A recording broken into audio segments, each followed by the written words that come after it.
Good morning! Samahan niyo ako guys. Pupunta tayo ngayon sa Bata. Doon tayo ngayon magtatanghalian. At mag-ikot-ikot na rin tayo doon para malibang naman yung ating araw ng Biyernes. Musta kayo dyan guys? Shout out doon sa aking pamilya sa Pilipinas. Sa aking asawa na si Elizabeth Mocoro. Shout out sa inyo mang. I love you. I love you sa aking mga anak. I love you sa aking tatay nga tumawag sa akin bago ako umalis.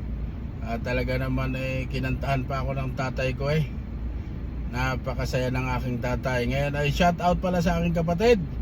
Happy birthday sa iyo, bunso. Si Nilin Mocoro, happy birthday. I love you sis. At shout out doon sa aking kapatid na nasa Kuwait. Chang, mag-ingat ka palagi dyan. God bless. Chong.